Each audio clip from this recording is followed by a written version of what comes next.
When the crew not doing these kind of operational events, they are of course focused on all of the science taking place on board the station. And a recent investigation could lead to some new ways to protect robots in the harsh environment of space.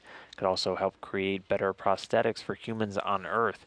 Our NASA colleague Lori Megg sat down with Dr. Lenore Rasmussen to talk about how synthetic muscle performed on the space station. What we learned is that it can withstand much more exposure on space than we had initially hoped for, in part because it was up there for over a year. It initially was going to be a 90-day experiment, but it came back on SpaceX 6 with over a year in space. And all the samples, it was a duplicate experiment on Earth, just like the twin study, but all the samples are intact.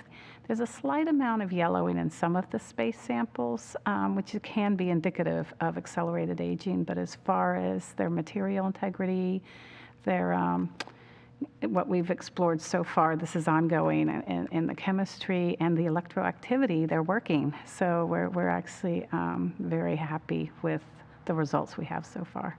What were you hoping to find? What were we really looking for? There were indications even before I began this experiment that these class of materials that these are in maybe inherently radiation resistant. And I had already, when I was back at Princeton, had done some previous extreme temperature conditions on the third gen materials anyways, where we took them literally down to between 2 and 4 Kelvin, and they took a while to thaw. Then they worked fine. So we said, well, if these were also radiation resistant, I said, yeah, these could be used for space travel. You could even dehydrate them and then hydrate them, when you get back. So we would use the material for what in space travel? You know what? They could be used for several things. They could be used for human assist on Earth and in space. A lot of the trying to move when you're all suited up can be very difficult, so that could be kind of almost kind of tied in as sort of an exoskeleton fashion, and also offer protection at the same time. These are force attenuating. My goal is to bridge form and function. Initially, what got me into this space was prosthetics, to make a lifelike, human-like hand, if you will, that was also affordable.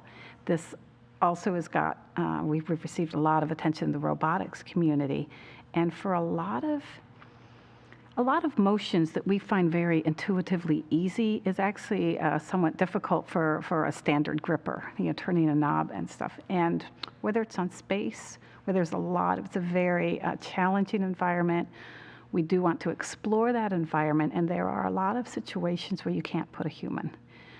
So we would see then maybe a robot coated with this, made of this? What? Could be a glove or an external device coated with this, where it's kind of assisting with the motion and also providing protection. That's the other thing I'm looking at. From your background, you were looking at prosthetics and things like that, and then you have the opportunity to have a space station experiment. What's that been like? I'm floored that we're using almost like military precision, but all of humanity is working together on this instead of against one another. So the collective movement and work and coordination with the truly international space station is just so rewarding and inspiring.